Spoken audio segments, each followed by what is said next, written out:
Yes, Mister. Excuse me. Thank you.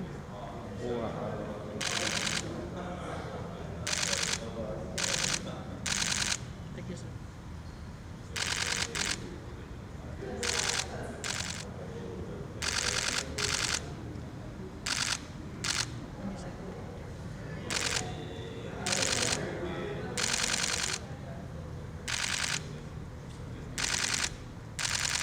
Oh,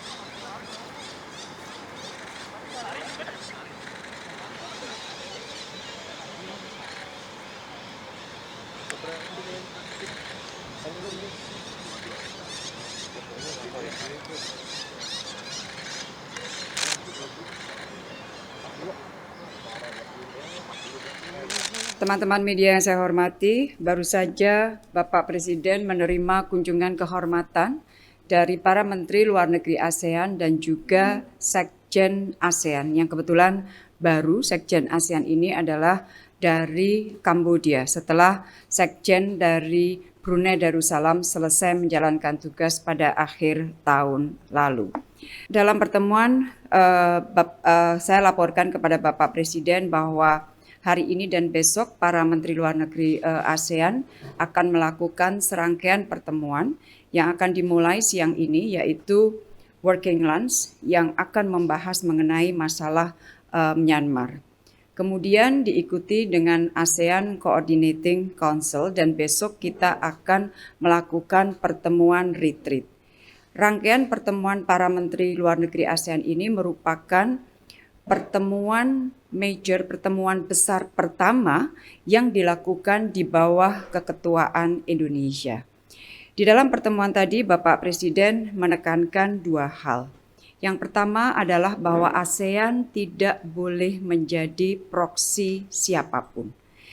Di sini Bapak Presiden menekankan pentingnya sentralitas dan kesatuan ASEAN yang perlu terus dijaga, karena ini adalah modal utama ASEAN.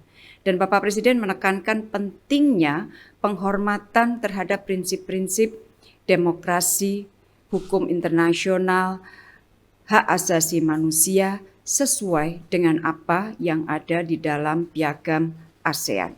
Bapak Presiden juga menekankan bahwa 5 Point of Consensus akan tetap menjadi mekanisme utama ASEAN di dalam mengadres isu atau perkembangan di Myanmar.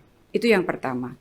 Yang kedua, Bapak Presiden menekankan bahwa ASEAN harus menjadi epicentrum of growth atau pertumbuhan ekonomi di tengah gelapnya proyeksi ekonomi dunia saat ini.